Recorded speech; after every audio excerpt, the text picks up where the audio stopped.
What's going on, boys and girls, and welcome back to another episode of Eating Shit. If you're new here, the point of this show is to quickly come on here once a week and share the lessons I've learned with you guys in real time so you don't have to make the same dumbass mistakes that I have, Stupid. or just learn from my experiences in general. If the episode provided value for you, share the show on your story or send it to someone you think would benefit from it. And also throw up a 5-star review on the podcast app or a thumbs up on YouTube to help out with the organic reach. So real quick lessons this week. At first, I apologize. I have not been doing this once a week. I need to change the intro. But I intend to do that. We actually, you guys that listen to the other podcast, Go to Bed, we are moving actually into this office. Sublet one of the offices here from the company. So we're going to turn that into the podcast room for both shows. So that'll be really nice. And I can finally hang up my sick LED sign, the eating shit sign, because I haven't wanted to hang it up here because I know I wasn't going to be sitting in this corner forever with the podcast set up. So once we get everything set up in there, it'll be much easier to do both shows because it'll both be at the office. They'll both be set up and ready to go, and the sets will be totally dialed so we can just literally walk in and record. So that'll make it a little bit easier for me to do this one more consistently as well. But either way, quick lesson, something that I was thinking about this week, and I'm sure some of you guys can relate that are entrepreneurs, or I know a lot of like quote unquote high achievers have an issue with this, and it's really just something as simple as celebrating your wins. I am absolutely fucking horrible at that. It's something that I've worked on with my coach quite a bit. He like forces you to celebrate, like, what can we celebrate at the beginning of each call? Because we tend to get in this pattern of just like thinking about the next thing and really just expecting any type of success. So it's not really exciting when it happens, which is good and bad. But you also have to remember to celebrate those small wins. So even this kind of hit me, last week. If you guys don't know, I run a local meetup here in Reno for real estate investors. I do it once a month.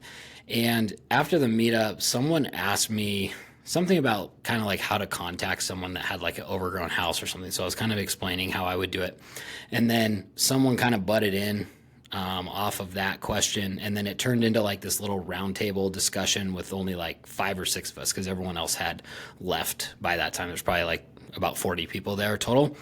And the way, I can't even remember what the question was. Oh, it was about my buddy JD. He had this deal that he totally screwed up in Sun Valley, and just really, really distressed mobile home. And he actually took the appointment before us. And it was kind of funny because he called me at like right at 9 a.m. one day a couple weeks ago. And I didn't answer because we were about to do our team meeting. And I was like, oh, I'll call him back later. So I forgot to call him back. And then that was on a Tuesday, I remember. The next day, I was driving to someone else's meetup at night, like 5:45 p.m. And I was like, fuck, I forgot to call JD back. So I sent him a text. I was like, hey, dude, forgot to call you back. I'll call you tomorrow. And let me backtrack a little bit. Tuesday, the day before, we had gone on an appointment for this mobile home. We actually got 2 in Sun Valley on the same day. And it's funny how opposite these deals are. That's what I'm talking about. The home absolutely destroyed. And then the other one was really, really nice, really, really nice sellers. But this one that I'm talking about here is the one that was absolutely destroyed. And so Kyle, our acquisition manager, took appointments on both of those towards the end of the day on that Tuesday, ended up getting both contracts, which is fucking awesome. And then, but JD ended up going on that appointment for the really distressed one earlier in the day. And so when I texted him the next day, he was like, oh, no worries. Like, I took this appointment yesterday and I just wanted to get your input on it. And he sent me like some photos and the address. I was like, oh, fuck. We already got that one. But so I ended up talking to him the next day and he was like, dude, I totally screwed up this appointment. Like, does that ever happen to you? I was like, dude, like, 99% of the appointments I've ever been on. Like it happens all the time. And it was funny. That day I was watching Ryan Pineda's acquisition manager on one of their Zoom calls, and he was literally saying the same thing. Like, this dude is a great acquisition manager who's been doing it for years. And he was even saying, like, right now, he screws up on so many appointments. So, and this was JD's like first or second appointment or something, like super new. And I was like, yeah, dude, don't worry about it. But he like really messed up his numbers, and he ended up offering way too low. And so the seller didn't accept. Kyle comes a couple hours later, gets the contract. So it's very likely that JD probably could have gotten this contract, maybe, if he hadn't have screwed up his numbers beforehand. But so we started kind of talking about that. And then, some questions stemmed off of that about, we were talking about basically sellers, like sometimes they want to cancel, and like legally, no, they cannot cancel. Like they signed a binding agreement. But I was telling him, how we kind of get in front of that as good as we can. And he, I was like, dude, just look at it like this. And then I just dumped like our entire sales process on this group of like 5 or 6 of us that was standing there. Overview, obviously, like I can't go into how we do everything. But front to back. And I was like, cause he was worried about, like legitimacy and this and that. And I was like, dude, it's like, just think of it, like put yourself on the other end of this call. And then I stepped him through every single thing that we do. And, to me, this is a great example of like, being kind of caught in the day to day and like just stuck in the grind of it all, because we're always trying to improve on our sales process. And like, I didn't make up any of this shit. Like I've just learned from other people. And then we have taken, someone that does it this way, and we take parts of their process, and someone that does it this way and take it, and we've like molded it into our own. So it's just like, I literally didn't invent one part of it, maybe one part. But all the other 50 parts are just taken from, a lot of different trainings that we've been to, and just other people that are also successful in the business. But we train every single morning, like the sales team trains. We're always trying to tweak and improve these things, and we're always training on the appointments, even the ones that go right. There's always things to train on them, not ones and ones that are totally screwed up, but there's always something to train on. But then it hit me, and I always tell people too, because like sometimes it's unrelatable when you get advice or you hear content from people and you just think that they're so much further ahead, and you're just like, yeah, like that dude's awesome. Like, of course he's going to be able to close like that or do whatever they're doing. And so I always remind people, especially at the meetup, because there's a lot of new people there. I'm like, literally, like, this was me not that long ago. Like, I did my first deal in January 2018, and I've just learned as I go this entire time.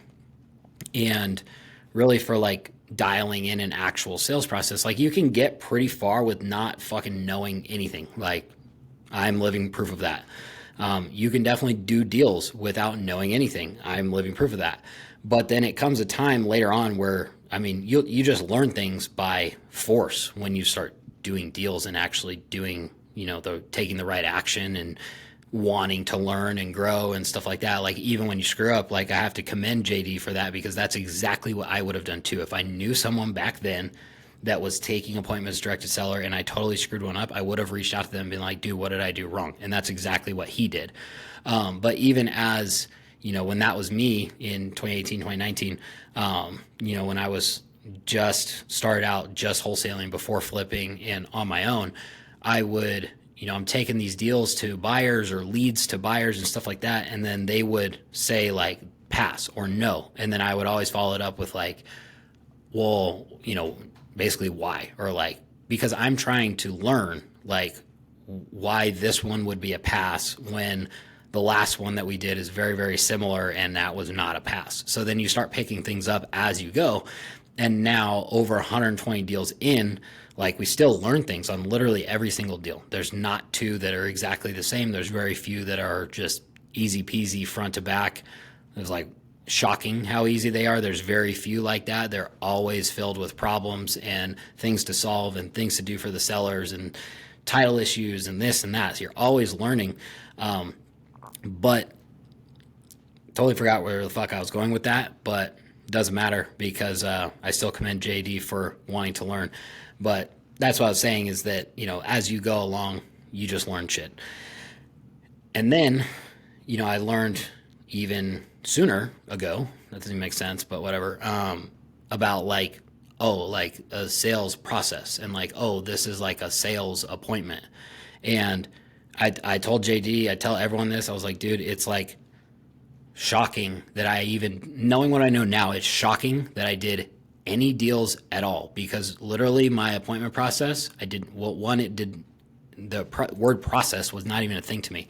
And two, when I went on appointments, I would literally go and take photos and then make the seller an offer. And every single time they would say, no. Weird.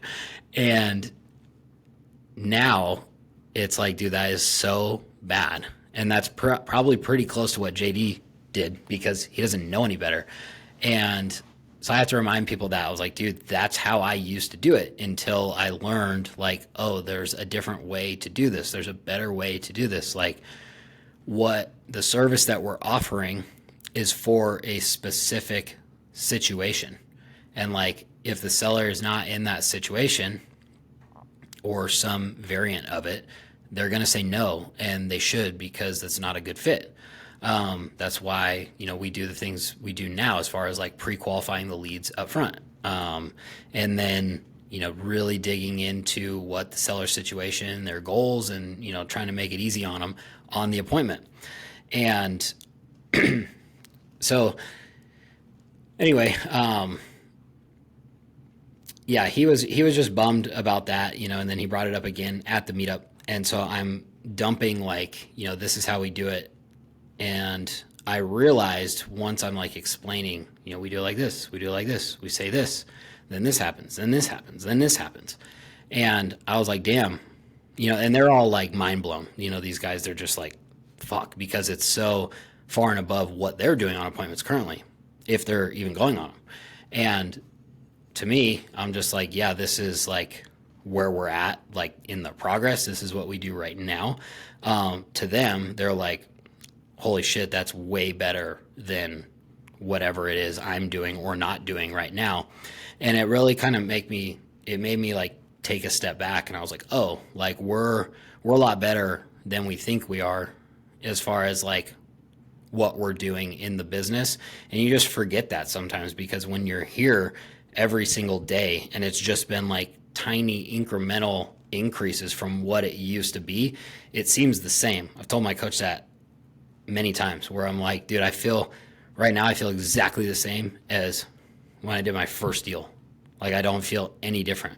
When I actually like pull my head out of my ass and look back at like the differences in my life and like what we're doing right now versus back then, and the volume and the team and all this stuff, like, yeah, it's way fucking different. But just me, my personality type that like doesn't get flustered very easy, and I'm just here for the ride. Like no matter how shitty it is or no matter how good it is, it's always just the same to me. I just feel exactly the same.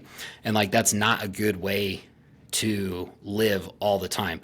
That I have to credit that, because that's the reason why like I'll keep going. And when things are really, really shitty, like they were, Q4 of last year, Q1 of this year, like I'll be here no matter what. I felt exactly the same as when we were fucking doing good, with a tiny bit more stress and urgency.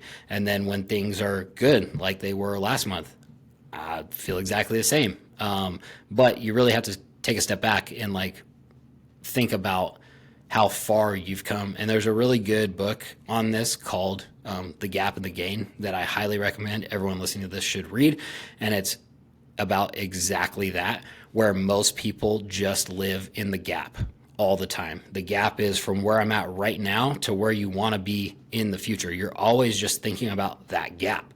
You're never thinking about the gain, looking backwards on like, like that quote unquote gap.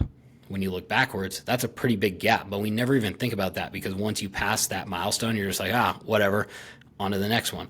Whatever, on to the next one.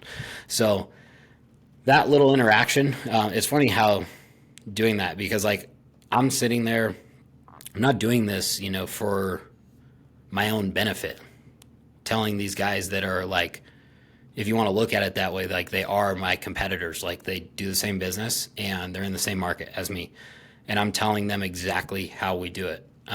But I don't look at it like that. I just think, I've learned it so I can share it with other people. But it's funny how like you get, like I do just do it for like providing value to those people that come to the meetup. But you can see how much I get out of it too. And like, I didn't ask for anything, and no one offered anything, but just by explaining that process to them, I was just like, fuck, we have come a long way. And I had to make sure to tell the guys here at the office. I forgot to tell them the next day. I told Wes on Friday in our meeting, and then I told the guys this morning.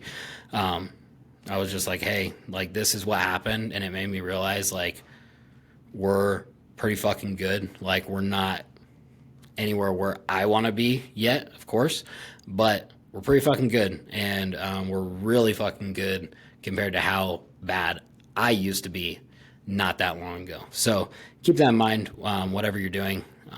Celebrate the wins. And that's not to say like you fucking that that's why I don't really like it, because when people, I always think of it like people that go out all the time. To me, I'm like, what are you celebrating? Like you're not doing fucking shit. All you're doing is like running away from, like you're trying to escape your real life into this like life you can have for the next 3 hours. Like there's nothing to celebrate there. So I'm not saying like, oh, I made my calls today, like, yay, now I get to take the next 2 weeks off and celebrate. I'm just saying, like, when you actually do shit, take a moment, think about it like, damn, that was pretty cool. We did that. Live in the gain for a moment, and then onward you can go. So a couple wins for this week. So last month, like I said, we did good. Last month we closed 7 deals, actually got into the finish line. And then we have another 7 that are scheduled to close this month. So yeah, just always working on upping the volume. And with that comes the consistency, because that's one of the hardest things about a real estate business in general. I think, the more we do and the further along we go, like we've never really been able to get out of this wave. I guess this is fucking lesson number 2 of this podcast. But while we're talking about it, it's always been like that, where we've had waves, especially when we were flipping, because that's when it was like just me and Wes, and then Steve was here, but like just the 3 of us, and I was doing acquisitions, Wes was managing the rehabs, and we would get in these waves, and it makes total sense when you like think back. It's so fucking stupid, but you don't know what you don't know. And that's why I can't run Tesla right now. I'm still need to build the real estate company so I can learn all this shit by doing, and then move on to something better later. But when that was, it's funny, like all these fucking lessons are just like intertwined. The more you talk about them, the more you think about them. Like I always tell new people, I'm like, dude, like what you're doing right now, I know it seems hard and scary, but it's not that hard, because like it's hard work, it's a lot of work, it's a lot of effort, but you don't have anything to fucking do right now. Like all you can do is call people. Like if we're talking about going direct to sellers, same business model that we're in, that's it. Like if you don't have any deals to work on and you don't have any leads, all you can do is lead generation. Like all you can do, I mean, you can do other things, but there's not the right thing to do. All you can do is fucking call people. And then once you get some leads, like you can take appointments. And when you don't close because you suck, which will happen, all you can do is keep getting more leads and nurture the leads that you currently have. That's it. Like it's very simple. Just fucking keep doing that shit. But back to when we were flipping, before we had, a team and a little bit better volume, we had these crazy waves, and it was because like I was doing all the acquisitions. So like, and this is a few years in, so we had like a lot of leads to follow up with. I didn't have like the follow-up systems that we have in place now. I'm doing all this manual follow-up, and I was a fucking follow-up master. I always tell people that too, is like, because I had no skill set and no experience, that's how I got all of my first deals, was just by following up with people, because I would get leads and then I would take appointments. And I just told you guys how shitty my appointments were. Like I might as well not even have gone, and then I stopped going for a while because I thought I was Donald Trump and could close over the phone because I did it one time by luck and by accident. That's a story for another podcast. But then, you have all these leads and we keep getting more leads. And so I'm, following up, and then we get a deal and it's like, cool. And then maybe we get two deals in a month. And then, we have this period of like, oh, well, now I have things to like do other than follow up, because now I have to play transaction coordinator just to get this thing to the finish line. And I got to talk to our private money investors because I have to raise money for this deal. And then, we're doing all this other stuff that comes with doing the deals. And then, you start slacking on the follow up, and like because I was the only one doing it and now I'm doing these other things, no one's doing acquisitions. And then next month we get no contracts because no one was doing acquisitions. So you have these like crazy waves where you get something and then you get absolutely nothing, and then you get something and then you get nothing. And then, it's like, okay, we learned that when you hire right person, right seat. We hire Kyle to do acquisitions, and now we have, that's how I always thought of it, because it's scary hiring people for your first time, because you're like, well, one, I don't know how to manage people. Two, I don't know how to train people. Three, what if like no one can do it better than me? Of course, like there's no way. But yeah, how I thought of it is like, okay, like we hired the right person in the right seat. He's a good salesperson. He was doing sales before this. We got to teach him real estate. I learned with a person before him that you actually have to train people. You cannot telepathically train, because weird, like if you don't tell people what to do, they don't know what to do. And so I was like, okay, let's go hard with training him on the real estate stuff, get him out there. And then even if he is only, after training, if he's only 70% as good as I am, and he's probably going to be better, because that's why we hired him, because we think that he can be better than me. Then if he's only 70% as good, but he's dedicating 100% of his time instead of 50% of his time, like I was, then we should be ahead, right? Yes. Not going to do the math for you guys, but sources, trust me, bro. And that's what happened. So after a while, he got good enough. And again, he's that type of person that always wants to learn, always wants to grow. So for a while, and we, like I said, we still train every day, but especially when he was new, like a year ago, right after we moved into this office, say fucking August of last year, every single day I'd come in here and like train with him. Like, okay, what did you hear on the phones today or on an appointment that you did not know? You didn't have the answer to it. And he's like, like someone said something about probate. I'm like, cool, and then we're doing notes. So we have this document that's like crazy valuable in the future for training more acquisition managers, because it's like, yeah, you take for granted how much I've learned by doing over the past few years. And then like, I can't teach him all of these things because they don't like come up like that. It's not like, all right, today we're going to learn about probates. And also, I don't know everything about probates, and neither do the fucking probate attorneys in town when they tell you one thing and something else happens. But so yeah, like we were just always training like that. So that's exactly what happened, is that, he became better than I am, and he's better on appointments right now than I am, even though I probably still know more about like the real estate side of things than he does. But like at this point, we're just learning together, and he's better on appointments than I am. So that is what should happen when you hire the right person. Let me pause real quick because I totally fucking forgot what I was talking about here. Something about hiring. Oh, the waves. Yeah. So that was the second lesson, was the waves, right? So that's why the waves used to happen. Was like you're taking attention away.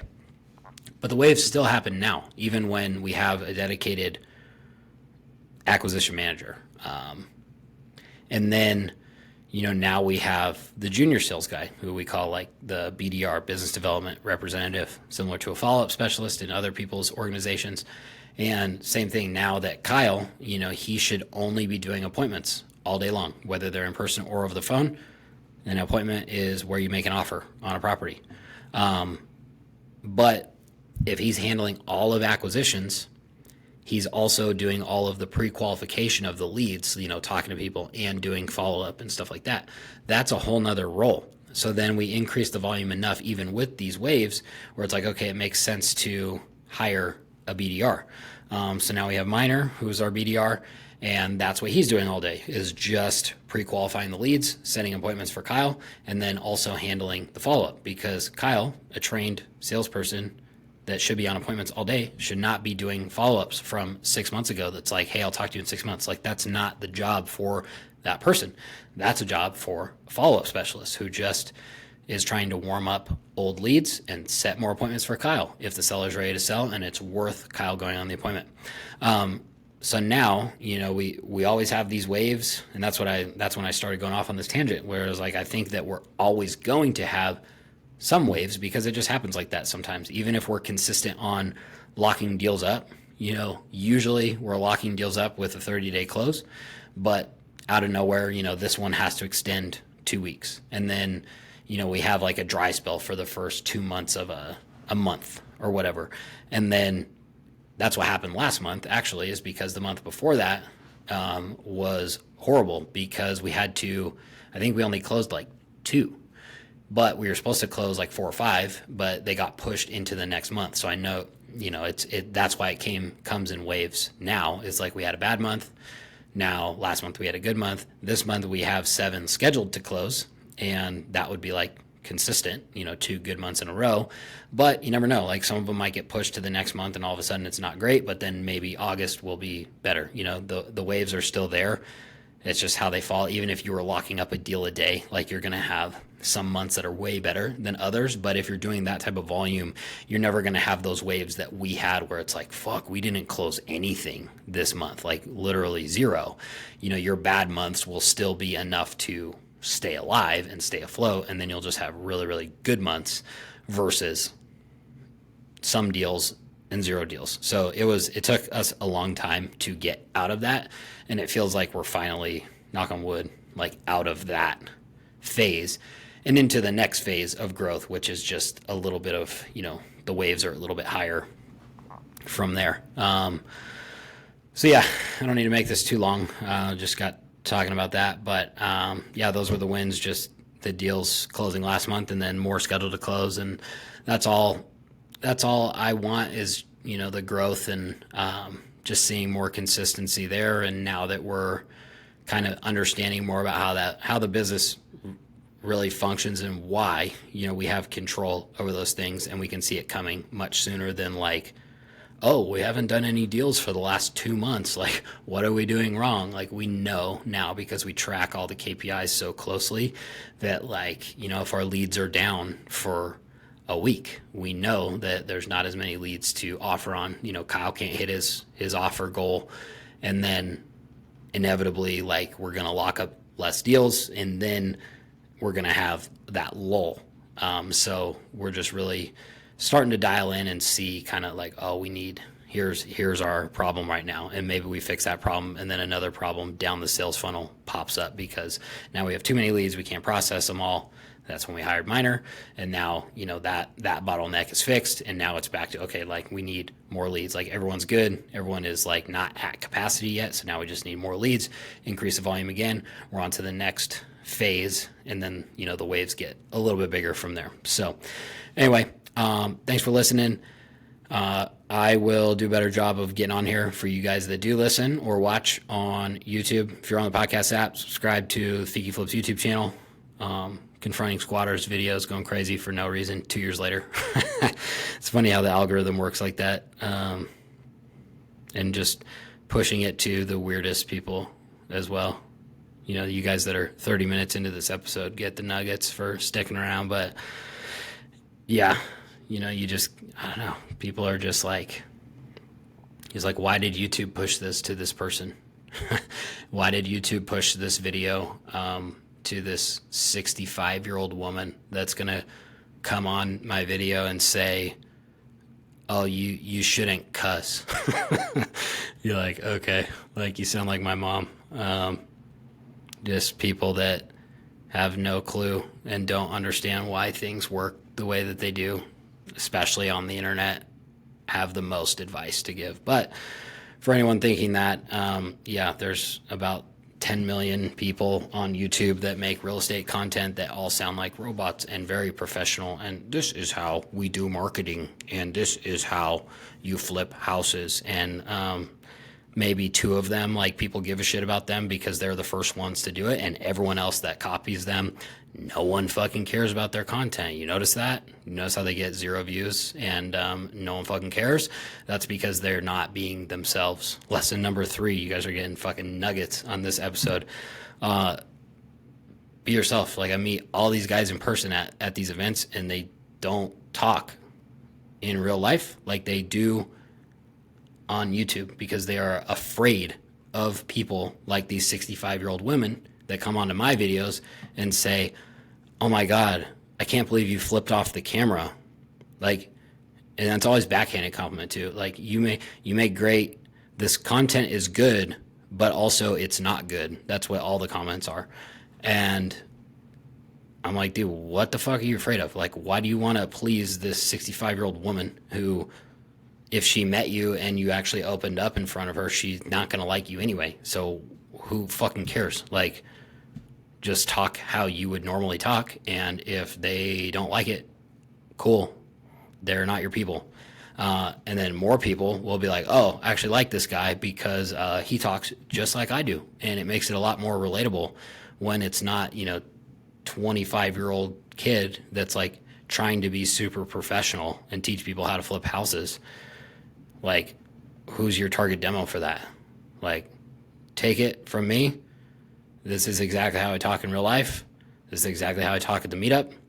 And if you're just like real and you're legitimate and you can like prove that you do what you say you actually do, plenty of people will like you and plenty of people will be willing to give you money. I think that's what most of the guys are afraid of because they think that they're going to like turn off private investors because they say fuck on YouTube. But like, I say fuck at the meetup. And when we were flipping more than we do now, like clockwork, people would come up to me after the meetup, be like, I have $50, $100, $200,000 sitting in a savings account doing jack shit for me.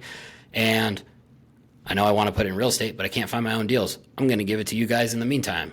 It's like, cool. I don't even know you, but thanks. And it was because I'm not like this weird, unrelatable dude that's like, is this guy for real? Like, is there something sketchy about him? It's like, no. It's like, I just go up there and I teach whatever it is that we're doing. Like, this is exactly how we do it, front to back. It is what it is. And people appreciate that. So word of, maybe not wisdom, but that's my opinion, at least for making content. Just pull out the camera and talk to it as if it was your best friend. That's why I really appreciate when JP and I can get together and film, because he is my best friend and he's a filmer. So I can just talk to the camera.